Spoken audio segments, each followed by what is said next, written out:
आपको kitchen gardening का शौक है या फिर आप मार्केट में मिलने वाली जहरीली सब्जियों से बच करके घर पर ऑर्गेनिक सब्जी उगा करके खाना चाहते हैं और आपने अपनी घर की छत पर किचन गार्डन बना रखा है। आपके किचन गार्डन में तरह तरह की सब्जी लगी हैं, तरह तरह के फूलों के पौधे, तरह तरह के फलों के पौधे लगे हैं। तो ऐसे में आपके दिमाग में ये सवाल जरूर आता होगा कि सभी पौधों की अच्छी ग्रोथ के लिए कौन सा फर्टिलाइजर इस्तेमाल करना चाहिए जिससे कि सब्जियों की पौधों से अच्छी सब्जी की पैदावार मिल सके, फूलों के पौधों से ज़्यादा फूल प्राप्त हो सकें, इसके अलावा फलों के पौधों से ज़्यादा फल प्राप्त हो सकें। तो आपको कोई भी खाद खरीदने की ज़रूरत नहीं है, बल्कि आपके किचन से निकलने वाला इस तरीके का जो भी कचरा होता है, इसी के द्वारा आप एक ऑर्गेनिक बेहतरीन ब्लैक गोल्ड फर्टिलाइजर तैयार कर सकते हैं, वो भी बिल्कुल ही मुफ्त में। आज की इस वीडियो में मैं आपको बताऊंगा घर पर जल्दी खाद तैयार करने का एक नया तरीका, जिससे आप अपने घर पर बहुत तेज़ी से खाद तैयार कर सकते हैं। किचन से निकलने वाले कचरे के द्वारा जल्दी खाद तैयार करने वाली मशीन को बनाने के लिए हमने यहाँ पर एक बड़ा सा ड्रम लिया हुआ है। अगर आपके यहाँ से कचरा कम निकलता है तो आप छोटे ड्रम का भी इस्तेमाल कर सकते हैं। इसके अलावा यहाँ पर जो आप ये ढक्कन देख रहे हैं, हमने इस ढक्कन के ऊपर से बीच सेंटर में होल कर लिया है। ठीक इसी तरीके से इस ड्रम के बॉटम में भी हमने इसी साइड में होल किया हुआ है, जिससे कि इस ड्रम को हम किसी बड़े स्टैंड पर टांग सकें। कैसे टांगना है, इसका क्या फ़ायदा होगा, इसके बारे में हम आपको आगे बताएंगे।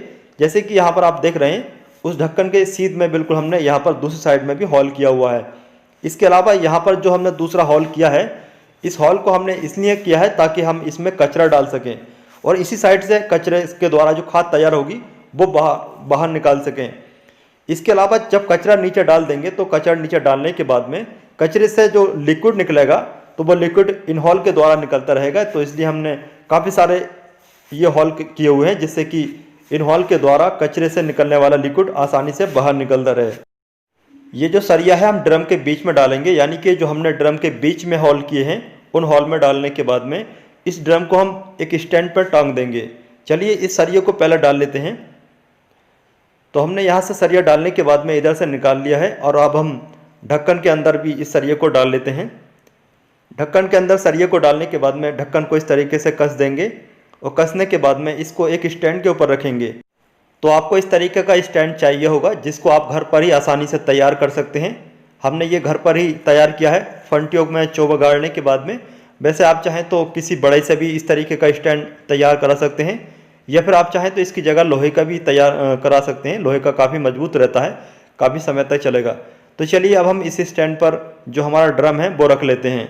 यूट्यूब पर आपने बहुत सारी वीडियो देखी होंगी जिसमें बताया गया होता है कि किचन से निकलने वाले कचरे के द्वारा जल्दी खाद कैसे तैयार करना चाहिए। सभी ने अपना अपना अलग अलग तरीका बताया होता है, लेकिन जो भी आपने यूट्यूब पर वीडियो देखी होंगी उसमें क्या होता है कि अगर आप कचरे को एक ड्रम में डालते रहते हैं तो क्या होता है कि नीचे वाला कचरा डिकम्पोज हो जाता है, लेकिन ऊपर वाला कचरा डिकम्पोज नहीं हो पाता है। अगर आप कचरे को किसी टूल की मदद से ऊपर नीचे करते रहते हैं तब आपको बदबू का सामना करना पड़ता है। ऐसे में आप कचरे को ऊपर नीचे नहीं कर पाते हैं। तो इस तरीके की मशीन बनाने के बाद में अगर आप इसमें कचरा डालते हैं तो आप कचरा डालने के बाद में इस तरीके से बस हिलाते रहें। अगर आप इस तरीके से कचरा डालने के बाद में हिलाते रहते हैं तो आपका कचरा ऊपर नीचे भी आसानी से हो जाएगा। इसके अलावा जो कचरा है वो अच्छे तरीके से डिकम्पोज होगा। इसके अलावा इसमें सबसे अच्छी बात यह है कि इस कचरे में जो कचरा है या फिर जो भी खाद है इसमें बदबू नहीं आएगी। लेकिन एक शर्त यह है, इसमें आपको किसी भी तरह का कोई भी पकी हुई चीज़ नहीं डालनी है, जैसे रोटी, चावल या दाल। इसके अलावा और भी दूसरी कोई भी पकी हुई चीज़। इस मशीन में किचन से निकलने वाले कचरे के द्वारा खाद कब तक तैयार होगी, इसके बारे में मैं आने वाले समय में पूरी अपडेट के साथ वीडियो अपलोड करूंगा। तो दोस्तों ये आइडिया, ये तरीका आपको कैसा लगा, इसके बारे में आप हमें कमेंट बॉक्स में कमेंट करके जरूर बताइए। अगर आपको ये वीडियो पसंद आती है तो इस वीडियो को आप अपने दोस्तों या फिर रिश्तेदारों के साथ शेयर जरूर करें, जिससे कि इस वीडियो का फ़ायदा आपके दोस्तों या फिर रिश्तेदारों को भी हो। चलिए चलते हैं, फिर मिलते हैं अगली वीडियो में। तब तक के लिए बाय।